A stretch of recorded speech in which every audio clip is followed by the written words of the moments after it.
Nagsagawa ng tinatawag na Justice Watch sa UP Diliman ng mga kaanak ng biktima ng war on drugs.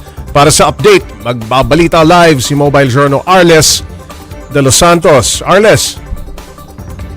Pops J, 10 taon mula nang magsimula ang war on drugs ng administrasyon ni dating Pangulong Rodrigo Duterte, iisa pa rin ang sigaw ng kaanak ng mga biktima nito, katarungan at pananagutan.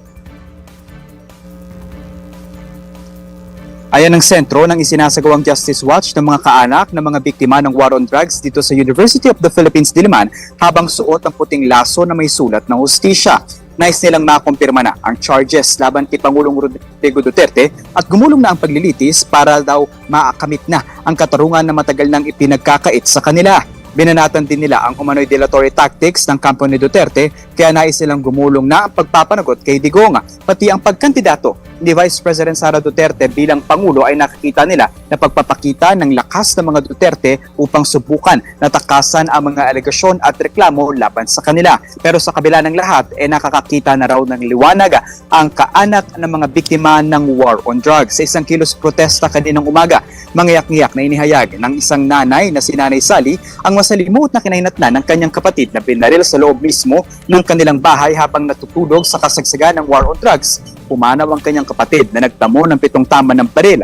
2 ang tama sa ulo habang ang 5 ay nasa iba pang bahagi ng katawan, dahilan upang maulila ng lubos ang kanyang mga pamangkin na hanggang ngayon dala pa rin daw ang takot at ang alaala ng masalimuot na pangyayaring ito.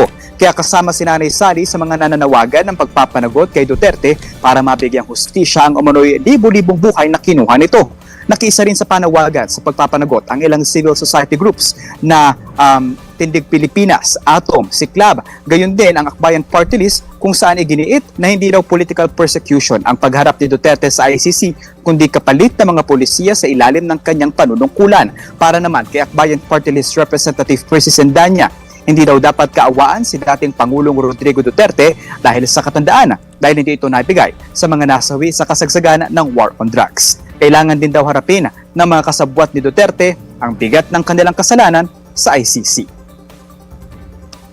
Pops J, kaugnay nga ng paggulong ng kaso laban kay Pangulong Rodrigo Duterte ay inihain na ng Akbayan Party List ang panawagan nito na bumalik ang Pilipinas bilang miyembro ng ICC at i-final nila yan ngayong hapon lamang. At itong mga kilos protesta na ito, Pops J, yung sa Quezon City, sa Boy Scout Circle kaninang umaga at yung Justice Watch na isinasagawa ngayong araw dito sa UP Diliman ay bahagi ng mga build-up activities para sa pagdiriwang ng ika-40 anibersaryo ng EDSA People Power Revolution. Pops J. Ayun, Arles, gaano karami ang dumalo dyan sa Justice Watch at hanggang Biyernes ba? Pops J, so far humigit kumulang 100 na ang mga anak ng mga drug war victims ang dumating dito, kung saan nagsagawa sila ng chanting kanina na sinasabi nga nila na convict Duterte and ganun din yung iba pa parang wag na daw i-delay yung hustisya sa kanila at sa kabila daw ng mga delay na naging hakbang nga ng legal counsel nito, they're still hopeful.